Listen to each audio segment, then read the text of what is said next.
오늘 주시는 하나님의 말씀은 구약성경 시편 42편 말씀입니다.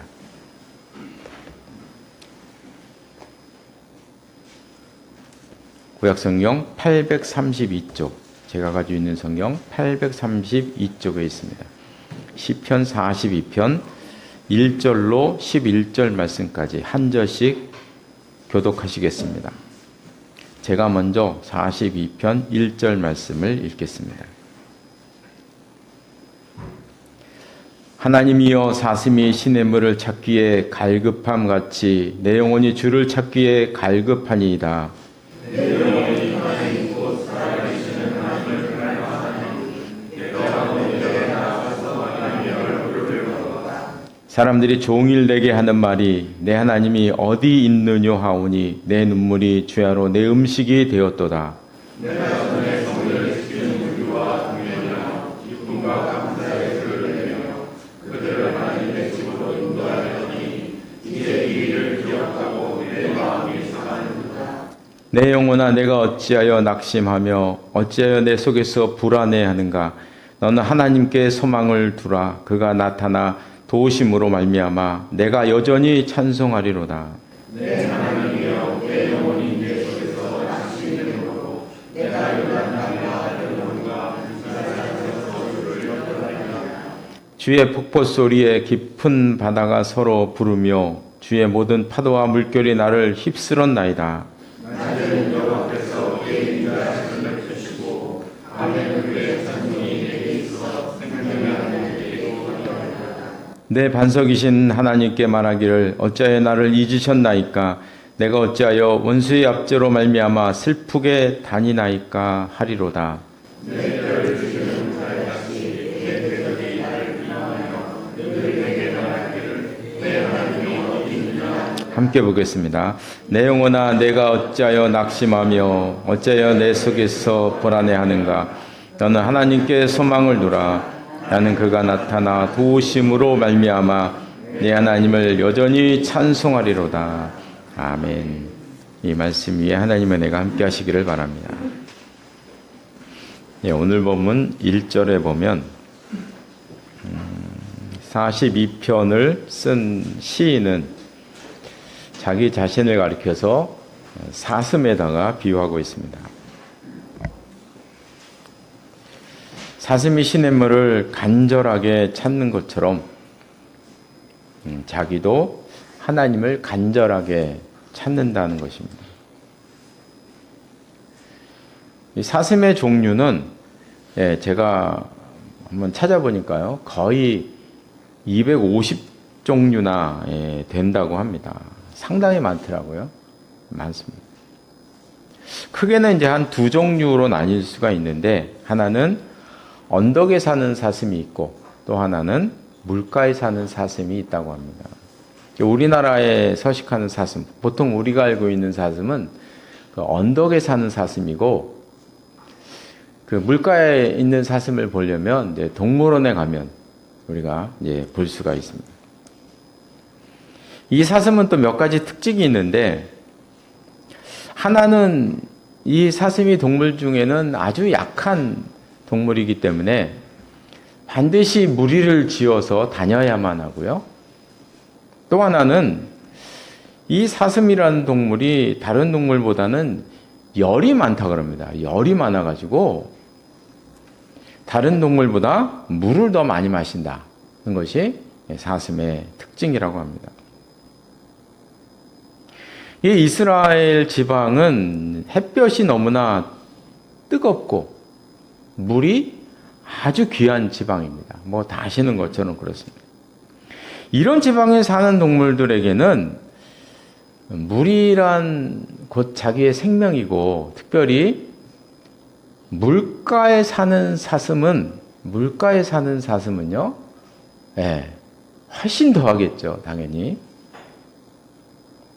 예전에 성지순례 갔을 때 저희를 인도했던 목사님이 이런 이야기를 지나가면서 해 주시더라고요. 이 거리를 이렇게 차 타고 다니다 보면 이 광야에서 가끔 이런 모습을 볼 수 있다고 합니다. 이스라엘은 워낙 이게 척박한 땅이기 때문에 시내는 있는데 물이 없는, 이게 시내의 흔적은 있는데 물이 하나도 없는 거예요. 풀도 하나도 없는 거예요. 그냥 아주 메마른 땅, 그런 땅 있지 않습니까? 냇가에 있는데 물이 없어요. 이런 걸 가리켜서 와디라고 얘기하거든요. 와디입니다. 와디라는 곳인데, 이 동물들이 물이 없는 그 시내, 와디 안에 들어가서 그 머리를 그 땅에 대고 막 팍팍 비비는 그런 광경을 자주 볼 수 있다고 그래요. 자주 볼 수 있다고.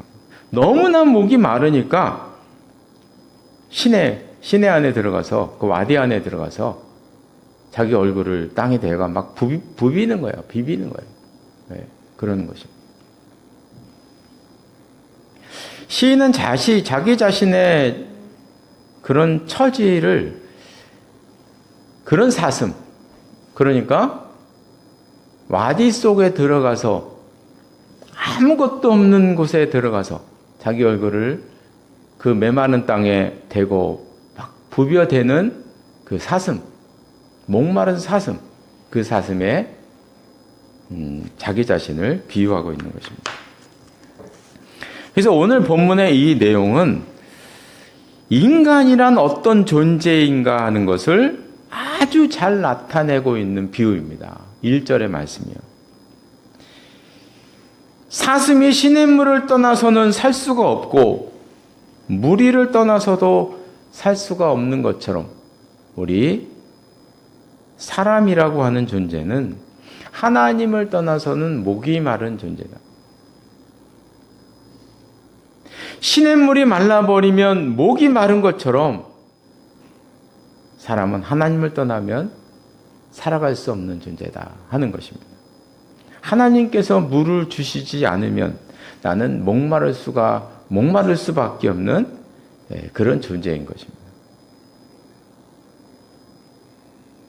오늘 본문에는 이런 시인의 심정을 2절에서 한마디로 갈망한다는 단어를 사용하고 있습니다. 그래서 2절 중간에 보면 하나님을 갈망하나니, 갈망이라는 말을 사용하고 있는데요. 이 갈망이라고 하는 이 말은 자기 영혼의 모든 것을 다 쏟아놓는다는 의미를 가지고 있다 그래요. 자기 몸에 있는 에너지가 있지 않습니까? 그걸 다 쏟아놓는 것입니다. 그러니까 이 갈망은 자기 몸에 있는 모든 에너지가 고갈될 정도로, 다 탕진이 될 정도로 하나님을 그리워하고 하나님을 바라보고 하나님의 은혜를 사모한다는 것입니다.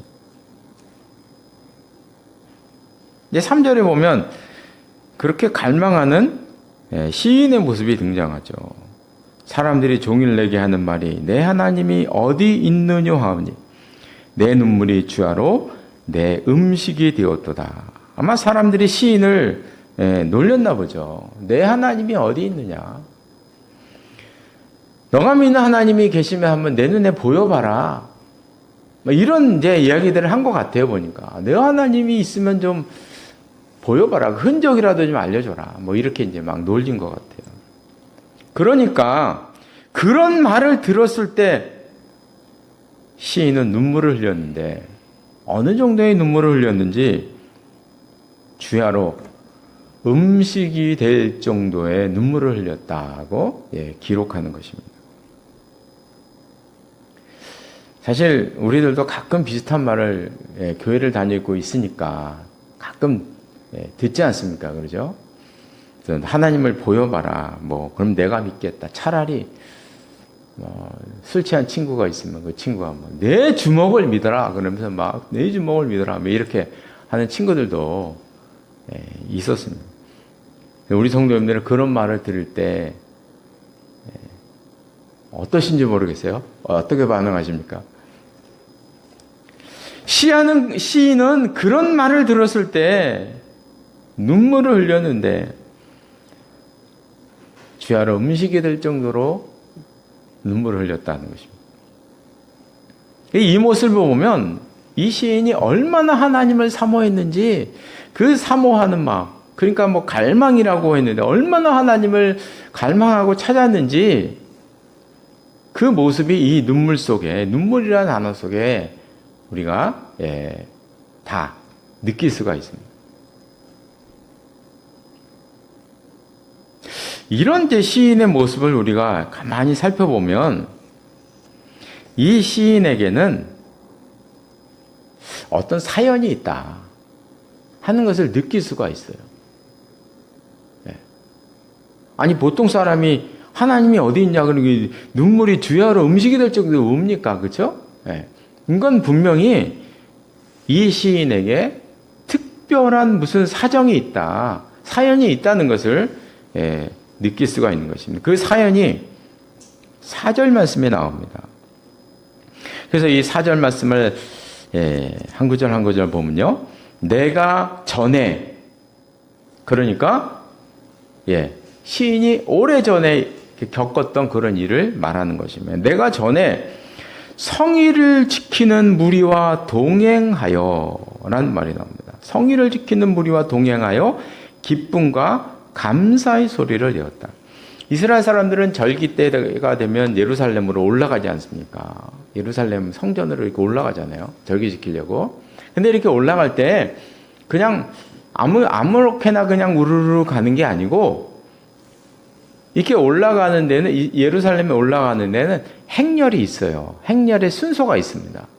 제일 앞에는 이제 제사장이나 랍비나 이렇게 종교 지도자들이 앞에서 이렇게 거룩한 옷을 입고 제사장의 옷과 레위의 옷을, 랍비의 옷을 입고 이제 앞에서 이제 쭉 인도하고요.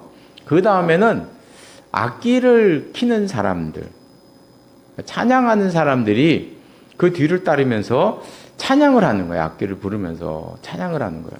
그러면 이제 그 뒤에서 일반 백성들이 같이 이제 뒤따라가면서 이렇게 올라가는 것이죠. 그런 멋있는, 그런 예루살렘으로 올라가는 행렬이 있었던 것입니다. 시는 지금 그 모습을 말하는 것입니다. 그런데 4절 중간 이후에 보면 이런 말씀이 나와요. 그들을 하나님의 집으로 인도하였더니. 이 말씀을 보면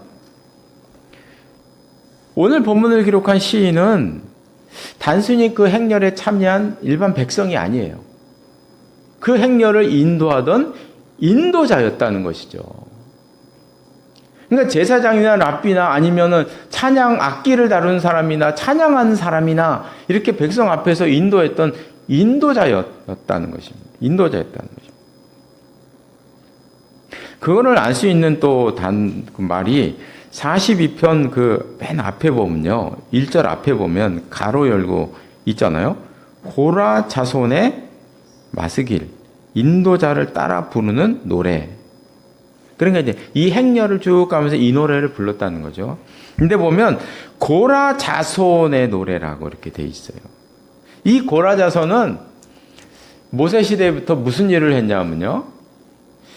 그 성전에서 요리를 한다든지, 레위 자손은 아니었는데 그 레위 자손과 비슷한 일을 했어요. 성전에 문지기를 하든지, 성전을 지키는 문지기, 아니면 성전의 요리사, 아니면 악기를 다루거나 찬양을 했던 찬양 대원이었어요. 이게 고라의 자손이 한 일이었습니다. 그래서 이 시인이 고라의 자손이었는지 아니었는지 우리는 100% 알 수는 없어요. 다른 사람이 이런 시를 지을 수도 있겠죠. 그렇죠? 그러나 여기 보면 아마 이 시인은 고라 자손이 아니었나. 그러니까 그걸 미루어 볼 때 이 시인은 악기를 다루던 연주가였든지 아니면 찬양을 했던 찬양대원이었습니다. 우리가 짐작해 볼 수가 있습니다. 그런데 4절 하반절을 보면 이제 안타까운 장면이 나와요.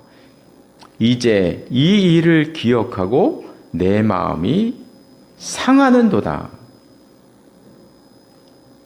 시인이 오늘 42편을 쓸 때에는 무슨 일이 있었는지는 우리는 알 수가 없지만 찬양 행렬을 인도하던 이 시인이 그걸 하지 못하게 됐다는 거예요. 그걸 할 수가 없게 되었다는 것입니다. 그래서 그 행렬이 옛날의 추억으로만 남게 되었다는 것입니다. 그러니까 다시 그 행렬 속에 들어가서 내가 찬양을 하고 싶지만 그 행렬 속에서 함께 백성들과 더불어 예루살렘에 올라가고 싶지만 할 수가 없다. 나는 할 수가 없다. 지금 그렇게 이야기를 하는 것입니다. 그래서 2절에도 보면 그때의 그 마음을 알 수가 있는데요. 내 영혼이 하나님 곧 살아계신 하나님을 갈망하나니 내가 어느 때에 나아가서 하나님의 얼굴을 배울까? 이 구절에는 시인이 예루살렘 성전에 가고 싶은 그 가득한 마음이 지금 2절 말씀에 담겨 있는 것입니다. 너무 지금 성전에 가고 싶은 거예요. 많은 행렬의 무리 속에 들어가서 시인도 섞여서 하나님을 찬양하면서 예루살렘으로 올라가고 싶은 그런 그리움을 2절에서도 말씀하고 있다는 것입니다. 그런데 지금 시인은 사심이 무리에서 떨어진 것처럼 자기도 그 행렬에서 제외가 되고 예배에서 제외되었다. 하나님의 잔치에서 자기가 제외되었다는 이런 무서움과 두려움과 그리움을 다 가지고 있는 것입니다. 그럼 여기서 우리가 이제 이런 질문을 하게 되죠.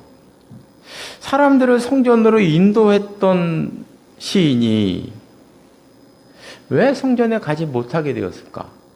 이게 지금 오늘 이 시편의 이 내용이요. 이게 구구절절 사연이 너무 많아요.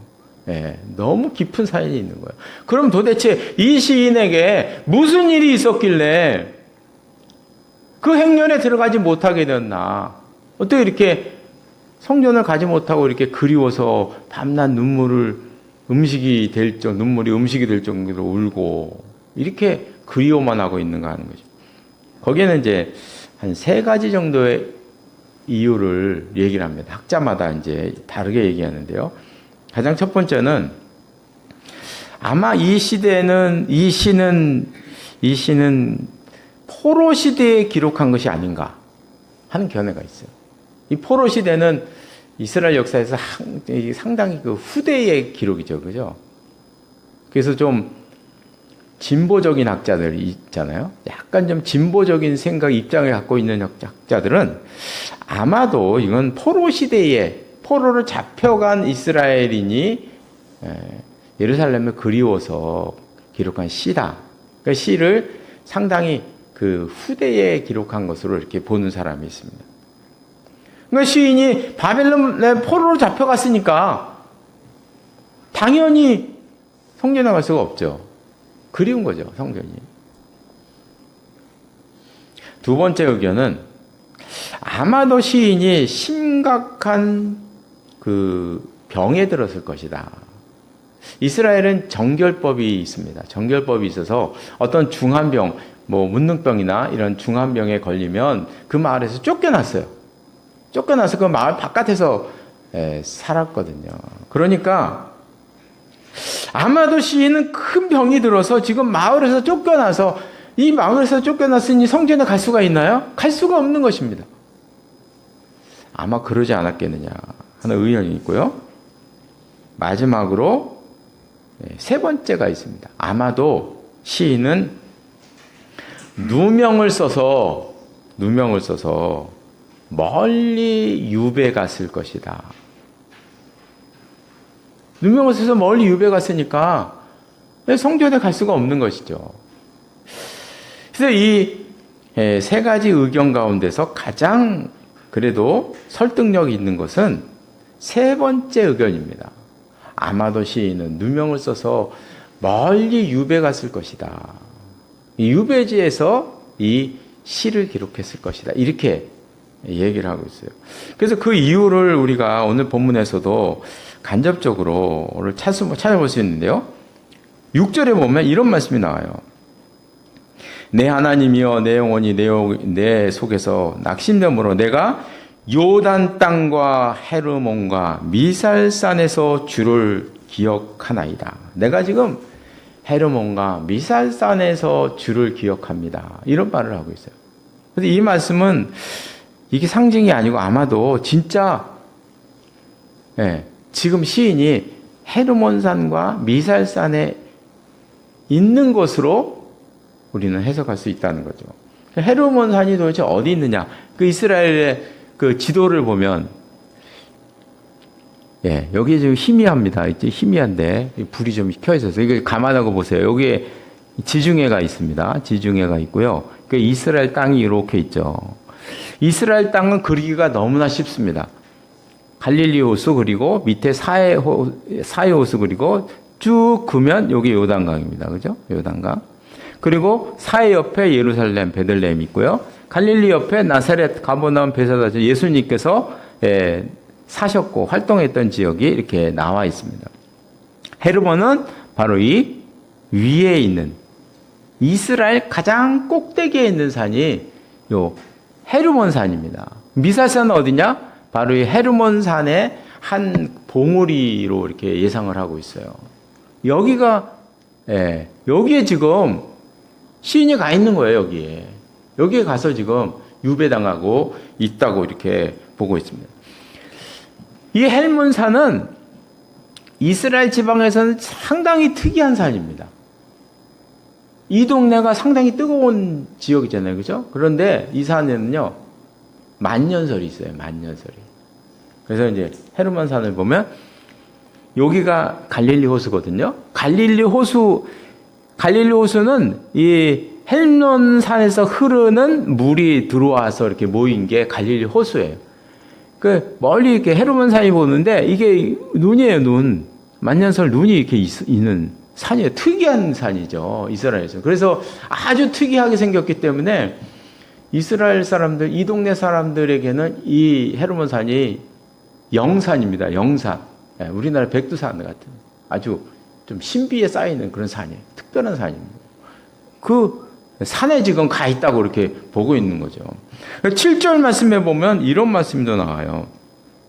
주의 폭포 소리에 깊은 바다가 서로 부르며, 이 폭포 소리는 아마도 헬몬산에 그 흐르는 폭포 소리요. 이 나오는 깊은 바다는 갈릴리 호수를 바다로 얘기하거든요. 갈릴리 바다라고 돼요. 이게 크니까.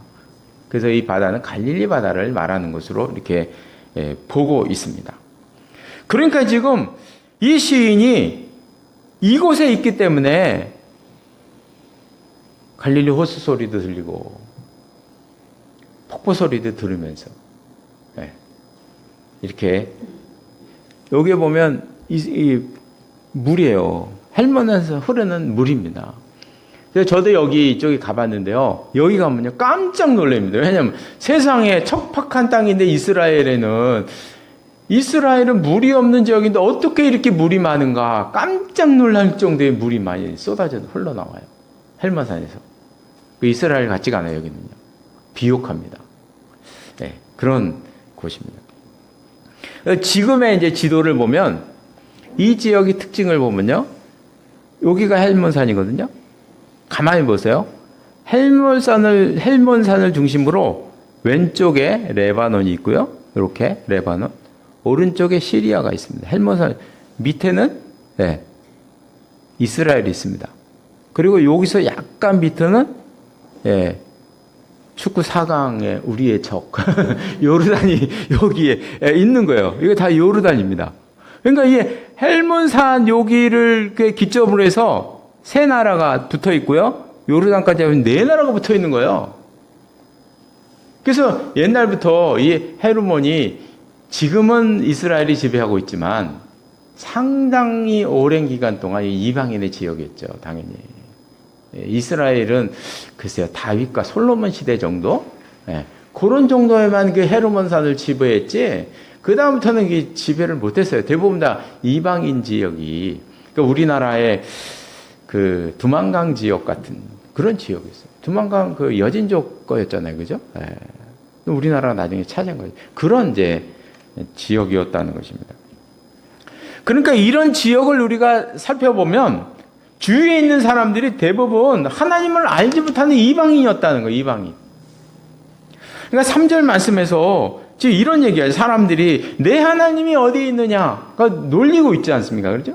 그럼 이스라엘 사람들에게 이 놀린 건 아니죠. 이스라엘 사람들이 이렇게 놀릴 리가 없어요. 이거는 이방인이 놀린 것입니다.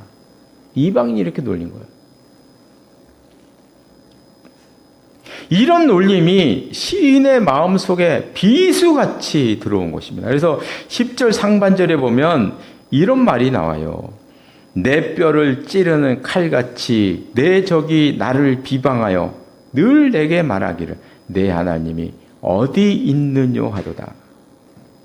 그 이방인이 내 하나님이 어디 있느냐 하는 이 말에, 이 조롱 섞인 말에 얼마나 마음에 상처가 있는지 뼈를 찌르는 칼같이 나에게 다가왔다. 이렇게 말씀하고 있는 것입니다. 시인은 성전에 갈 수 없는 경험을 통해서 이런 것을 깨닫게 되는 것입니다. 사람은 하나님과 성전을 떠나면 목이 마른 존재구나 하는 것을 깨닫게 된 것입니다. 이제 말씀을 마치겠습니다. 우리가 이때의 상황을 이제 그림으로 그려보면 지금 시인 주위에는요, 하나님을 모르는 이방인들만 있는 거예요. 이방인들만 바글바글 있는 거예요. 자기는 지금 누명을 써서 억울한 누명을 쓴 것 같아. 이렇게 그 시를 쓸 정도의 이런 분이 뭔 죄를 그렇게 적겠습니까? 그렇죠? 우리가 봤을 때. 이 누명을 써서 자기 혼자 이렇게 뚝 떨어져서 헤르몬산 밑에서 이렇게 거하게 된 것이죠. 성전에 갈 수도 없어요.